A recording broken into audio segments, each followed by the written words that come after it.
औज़ुबिल्लाहिमिनश्शैतानिर्रजीम बिस्मिल्लाहिर्रहमानिर्रहीम। मैं हूं नुमान अहमद भट्ट और आप देख रहे हैं जी फॉर गुजरांवाला। नाज़रीन, जिस तरह आपको मैं गुजरांवाला के MNAs और MPAs के बारे में बताता रहता हूं, आज एक ऐसे MNAs के बारे में आपको बताता हूं जिनका ताल्लुक गुजरांवाला से है और उनका पोर्टफोलियो क्या है और वो सियासत के अंदर क्या क्या चमत्कार करते हुए दिखाई दे रहे हैं। मैं बात करूंगा उस्मान इब्राहिम की, जो कि बैरिस्टर भी हैं और इसके साथ साथ उनका ताल्लुक है अंसारी बरादरी से। उस्मान इब्राहिम अपनी सियासत को किस तरह से शुरू करते हैं और क्या क्या करते हैं, मैं आपको डिटेल में बताऊंगा।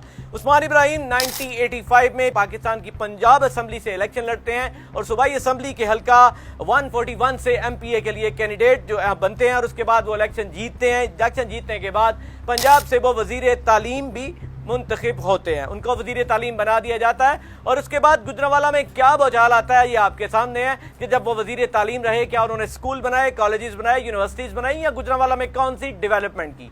उसके बाद उस्मान इब्राहिम आगे बढ़ते हैं। आगे बढ़ते हुए दूसरा इलेक्शन 2002 में लड़ते हैं। वो एक MNA का इलेक्शन है जो कि नेशनल असेंबली के लिए लड़ते हैं, वो होता है NA 95 के लिए। NA 95 में उस्मान इब्राहिम अपना इलेक्शन लड़ते हैं तो वो टोटल जो वोट हासिल करते हैं वो 26,977 होते हैं और उनके मद्दे मुकाबिल चौधरी इमरान उल्लाह, जिनका ताल्लुक पाकिस्तान पीपल्स पार्टी से है, वो वोट लेते हैं 28,024 और वो इलेक्शन जीत जाते हैं। इसके साथ साथ जो नुकसान उनको यहाँ से होता है वो भी चौधरी इमरान उल्लाह ही होते हैं। एडवोकेट जिनका ताल्लुक पाकिस्तान मुस्लिम लीग काफ से होता है, वो 6,702 वोट लेते हैं, जो कि उनको एक डेंट डालते हैं जिसकी वजह से वो इलेक्शन हार जाते हैं।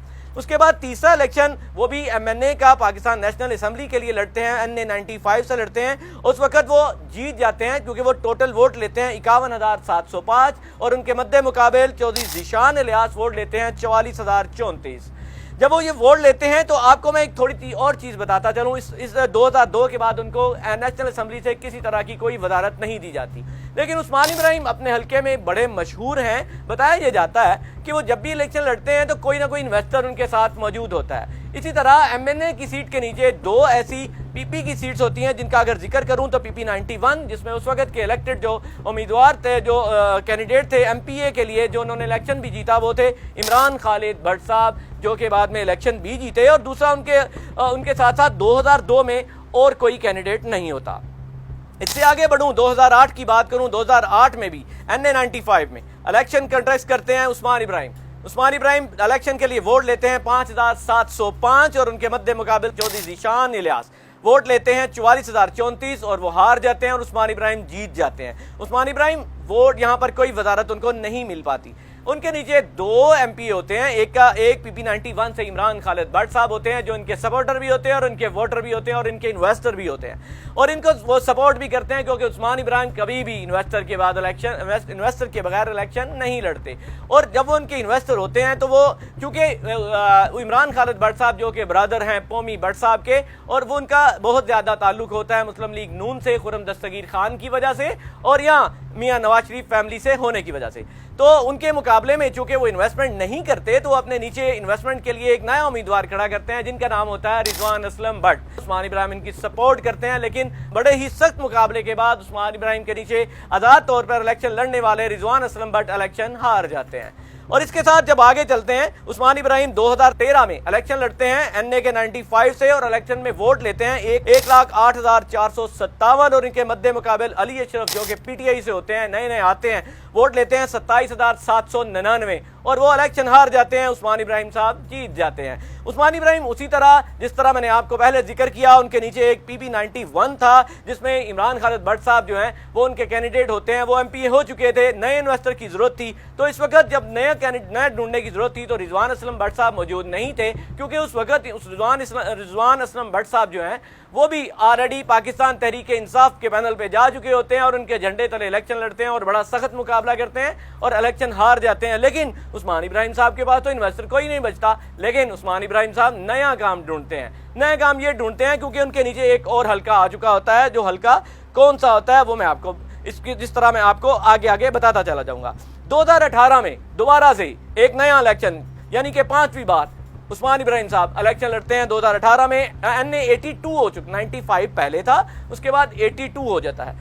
उस्मान इब्राहिम साहब इलेक्शन जीत जाते हैं और वोट टोटल लेते हैं 1,70,535 और उनके मद्दे मुकाबिल अली अशरफ और ज्यादा वोट लेते हैं क्योंकि PTI बहुत ज्यादा आगे जा चुकी होती है, इमरान खान का तोती बोलता है। तो 67,440 वोट इस वक्त लेते हैं अली अशरफ। वो इनको अच्छा खासा एक वो डंड डालते हैं और अपना अच्छी खासी अपना वोट बैंक लेने में कामयाब हो जाते हैं। यहाँ पे दोबारा से मैं आपको बताऊं, यहाँ पे जब 91 में तो होमी भट्ट साहब जो कि उनके नीचे से जा चुके होते हैं, तीसरी एक चीज नहीं सामने आती है कि जो कि उस वक्त का PP57 होता है, जहां पे पाकिस्तान मुस्लिम लीग नून की तरफ से जो कैंडिडेट होते हैं वो अशरफ अंसारी होते हैं और वो इलेक्शन कॉन्टेस्ट भी करते हैं। लेकिन उस्मान इब्राहिम साहब एक नया अपना प्रेशर ग्रुप बनाने के लिए, अपना एक और इन्वेस्टर साथ खड़ा करने के लिए एक नए बंदे को साथ लगाते हैं। उनका नाम क्या होता है? उमर मुगल। उमर मुगल उनके इन्वेस्टर भी होते हैं और आज़ाद तौर पर इलेक्शन लड़ते भी हैं। उस्मान इब्राहिम साहब की उनको पूरी सपोर्ट होती है, लेकिन इलेक्शन जीत जाते हैं अशरफ अंसारी, जो कि वहां से PP57 से MPA मुंतखब होते हैं। लेकिन वक्त आगे चलता जाता है, 2023 आ चुका है। जिस तरह आपको सबको इल्म है कि 2023 में सियासी तौर पर क्या सूरत हाल चल रही है। इमरान खान चूंकि वो अब सलाखों के पीछे हैं, नवाज शरीफ मुल्क से बाहर हैं, हालात थोड़े से और हैं। 9 मई के वाक़े के बाद क्या हालात होते हैं ये तो आने वाला इलेक्शन ही बताएगा। लेकिन उस्मान इब्राहिम साहब अपने इन्वेस्टर्स को, जो उनके पीछे पैसे लगाने वाले होते हैं, मुबैना तौर पर बताया जाता है कि वो कौन लोग होते हैं। सबसे पहले वो तैयार करते हैं PP63। PP63 एक ऐसा हल्का है जो 2 MNAs के नीचे आता है और उसमें अच्छी खासी जो है वो खींचातानी जा रही है कि किसको पाकिस्तान मुस्लिम लीग नून टिकट देने जा रही है, जिसमें बहुत सारे इस दौड़ में हैं। लेकिन उस्मान इब्राहिम की तरफ से कौन दौड़ में है? उन्होंने 2 बंदे दौड़ में आगे लगाए हुए हैं, जिसको टिकट मिल जाएगी वो उन्हीं का होगा। सबसे पहले वो सपोर्ट कर रहे हैं, यहाँ जो उनका पलड़ा जिस तरफ जा रहा है या जो उनका इन्वेस्टर है वो नजर आ रहा है, उमर डार साहब, जिनके भाई एहसन डार साहब आपको लंदन में कई दफा तस्वीर में और मूवी में मियां नवाज शरीफ साहब के साथ आते जाते नजर आते हैं और वो अच्छे खासी इन्वेस्टमेंट भी कर रहे हैं, फंड भी दे रहे हैं। दूसरे जो उनके साथ हैं वो हैं बहू आसफ, जिनके ऊपर उस्मान इब्राहिम साहब बड़ा ट्रस्ट भी करते हैं और उनको भी उसी क्यू में रखकर उनको भी लॉलीपॉप दिया जा रहा है कि आपको ये टिकट दी जाएगी। दूसरी तरफ PP92 में जो पाकिस्तान मुस्लिम लीग नून के कैंडिडेट और MPA हैं वो हैं नवाज चौहान। लेकिन नवाज चौहान चूंकि वो उस्मान इब्राहिम साहब के नीचे तो हैं, लेकिन उस्मान इब्राहिम साहब को तो आदत है अपने इन्वेस्टर्स की, और इन्वेस्टर के साथ किसको लेके हैं वहां पर?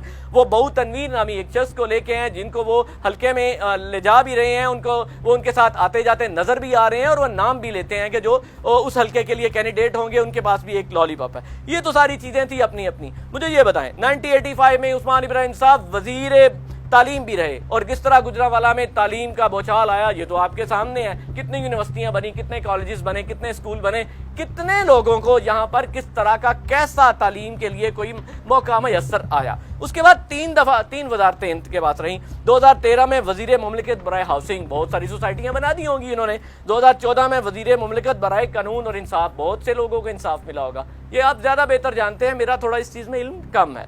2017 में वजीर मुमलिकत बराए इंसानी हकूक, पता नहीं किन किन को हकूक मिले हैं, मुझे तो इस बात में इल्म नहीं है। मैं इससे आगे बढ़ता हूं। फंडिंग तो बहुत सारी हो, ये तो बात थी कि कौन किसने किस दौर में क्या किया। उसके बाद मैं बात करूंगा कि उस्मान इब्राहिम साहब को कितने फंड मिले और उन्होंने कहां कहां पे लगाए। उस्मान इब्राहिम को मुबैना तौर पे जो बताया जा रहा है वो 50 करोड़ के करीब फंड मिले और वो कहां पे लगे जो मुझे तो नजर नहीं आते, लेकिन उन लोगों को नजर आते हैं जिनका नाम है बहु तनवीर और बहु आसिफ। इन दोनों के हल्के में या हल्के हिबाब में कहां पे लगे ये ज्यादा बेहतर जानते हैं। लेकिन बताया ये जा रहा है कि ये फंड जो लगे हैं वो ज़िया अंसारी नामी एक ठेकेदार है, उनके जरिए लगे हैं ताकि कमीशन भी ली जा सके अगर कोई काम हुआ है तो, वरना माले मुफ्त दुले बेरहम वाला हिसाब हो जाए। तीसरी बात करूंगा NA82 में अपनों का नवाजने का सिलसिला, जिस तरह दूसरे MNA MPA और कायदीन मुस्लिम लीग नून गुजरांवाला ने किया, उस्मान इब्राहिम साहब भी उनसे पीछे नहीं रहे। मैं बात करूंगा क्या मुस्लिम लीग नून के NA82 में सब लोग अनपढ़ हैं, क्या जाहिल हैं?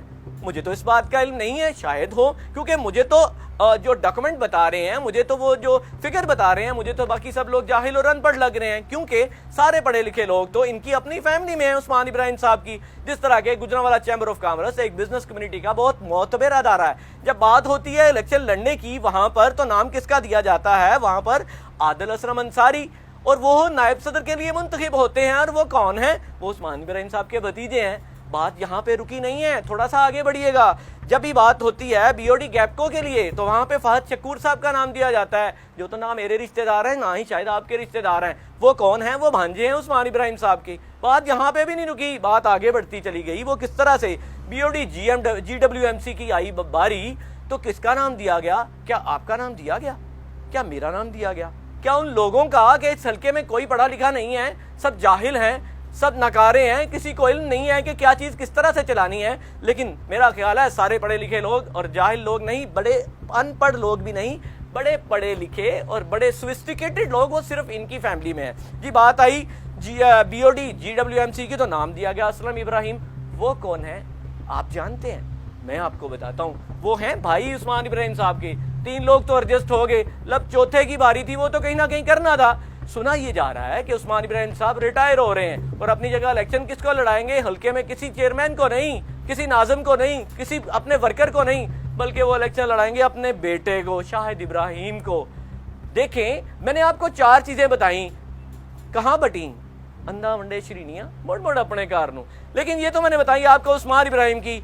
अगले प्रोग्राम में मैं आपको एक ऐसे घर के बारे में बताऊंगा जिसका ताल्लुक पाकिस्तान मुस्लिम लीग नून से है और वह बड़ा घर कंसीडर किया जाता है गुजरांवाला का। उन्होंने अपनी बंदरबांट कहाँ कर रखी है, उनका पोर्टफोलियो क्या है, उन्होंने कितने वोट लिए और कितनी जो अपनी ओहदेदार हैं उनके अपनी फैमिली में कितने मौजूद हैं। अगर किसी अगर शहर में मेयर बनाने का वाकया पेश आता है या बनाना पड़ जाता है तो वो किसको बनाते हैं? अगर वो पार्टी में से कोई ओहदा देना पड़ जाता है तो वो किसको बनाते हैं? अगर कोई ऐसी बड़ा मेंबर बनाना पड़ जाता है तो वो किसको बनाते हैं? कितने ओहदे उनके अपने घर में मौजूद हैं। ये मैं आपको अगले प्रोग्राम में बताऊंगा। मेरे प्रोग्राम का इंतजार कीजिए।